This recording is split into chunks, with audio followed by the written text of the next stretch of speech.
आज आपण बनवणार आहोत आंबट गोड तिखट चवीचं चटकदार लिंबाचं लोणचं।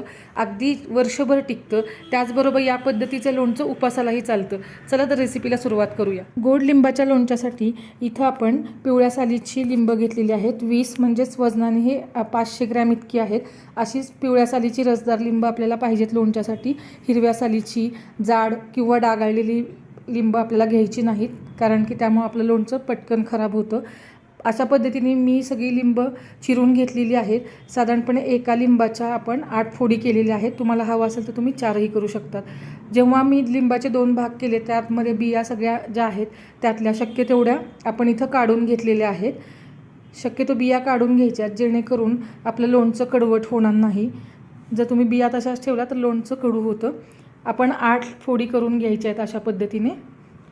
आणि सगळ्या लिंबाच्या मी फोडी करून घेतलेल्या आहेत। आणि तुम्ही इथं बघा, बिया पण आपण साईडला काढून घेतलेल्या आहेत। सगळी लिंब अशा पद्धतीने चिरून झाल्यानंतर आता ही लिंबाच्या फोडी लोणच्यासाठी तयार झालेल्या आहेत आणि बिया साईडला काढलेल्या आहेत। आता एक कुकरच्या भांड्यामध्ये हे लिंबाचे तुकडे काढून घेऊयात। आणि ह्या कुकरच्या भांड्यामध्ये आपल्याला पाणी घालायचं नाही, आपल्याला हे असेच शिजवायचे 8 शिट्ट्यांमध्ये। आणि त्याच्यावरती आपण झाकण म्हणून दुसरा डबा ठेवलेला आहे, त्यातलं पाणी त्या डब्यामध्ये जाऊ नये यासाठी मी इथं बत्ता ठेवलेला आहे। आता 8 शिट्ट्या काढून लिंबाच्या फोडी आपण कुकरमध्ये ठेवून घेतलेल्या आहेत आणि मध्यम आचेवरती याला 8 शिट्ट्या काढून घेऊया।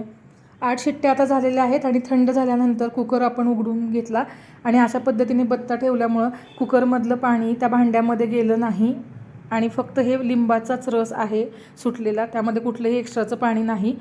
आणि 8 शिट्ट्यांमध्ये अगदी लिंबू मऊसूत शिजलेलं आहे, तुम्ही इथं बघू शकता। व्यवस्थित असं मऊसूत लिंबू झालं आहे आपलं। आता आपण काय करायचं आहे, लोणचं करायसाठी एक जाडबुडाची स्टीलची कढई घ्यायची आहे। शक्यतो स्टीलच्याच कढईचा वापर करा किंवा पातेल्याचा। ॲल्युमिनियमची कढई वापरू नका लोणच्यासाठी, नाहीतर लोणचं पटकन खराब होतं। आता ह्या सगळ्या लिंबाच्या रसाचा आपण वापर करणार नाही आहेत, फक्त लिंबाच्या फोडींभोवती थोडंसं पाणी आपण ह्या कढईमध्ये काढून घेणार आहोत। आणि जे उरलेलं जे पाणी आहे ते आपण साईडला काढून ठेवायचे, कारण हे सगळं पाणी जर आपण लोणच्यासाठी वापरलं तर आपलं लोणचं पातळ होतं। मग आता राहिलेलं पाण्याचा वापर तो फेकून न देता आपण भांडी घासायसाठी पितळची तांब्याची वापरू शकतो। आता ह्या लिंबाच्या फोडी अर्धा किलोच्या होत्या, त्यामुळे मी इथं अर्धा किलो साखर घालते आहे। आता ही सगळी साखर आपण घालून घेतल्यानंतर चवीनुसार अर्धं इथं सेंधव मीठ आणि अर्धं पांढरं मीठ मी वापरलेलं आहे। तुम्ही इथं दोन्हीपैकी एकाच कुठला तरी मिठाचा वापर करू शकता। त्याचबरोबर एक छोटी अर्धी वाटी आपण इथं लाल मिरची पावडर घेतलेली आहे। साधारणपणे 7 ते 8 चमचे ही लाल मिरची पावडर आहे। इथं मी बॅडगी आणि साधं लाल तिखट अशा दोन्ही तिखटांचा वापर केलेला आहे। आता हे सगळं मिक्स करून घेऊया। आता तयार मिश्रण आपलं आपण कढईमध्ये गरम करायला ठेवूया। मध्यम आचेवरती आपण हे गरम करायला ठेवलेलं आहे आणि हे मिश्रण सतत ढवळत राहायचे। कढई गरम झाल्यावरती लगेचच आपली साखर लोणच्यातली पगळायला सुरुवात झालेली आहे। 10 ते 12 मिनिटांनंतर लोणच्याला दाटसरपणा यायला सुरुवात झालेली आहे आणि रंग पण खूप छान आलेला आहे।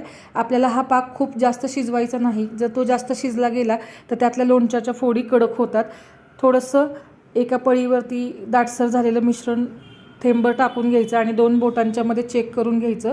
हलकी एक तार जर तयार झालेली असेल तर आपलं लोणच्याचं मिश्रण परफेक्ट आहे असं समजून आपण गॅसची फ्लेम बंद करायची आहे। एक तार तयार झालेली आहे म्हणजे आपलं लोणचं तयार झालेलं। आपलं आता इन्स्टंट लिंबाचं लोणचं तयार झालेलं आहे। मिश्रण आत्ता पातळ दिसत असेल तरी पण जसं जसं थंड होईल तसं तसं दाटसर व्हायला सुरुवात होईल। त्याचबरोबर थंड झाल्यानंतर हवा बंद डब्यात किंवा काचेच्या बरणीमध्ये तुम्ही 1 वर्षापर्यंत त्याला स्टोअर करून खाऊ शकता। या पद्धतीचं लोणचं तुम्ही देखील करून बघा। रेसिपी आवडली असेल तर रेसिपीला लाईक, शेअर, कमेंट करायला विसरू नका। धन्यवाद।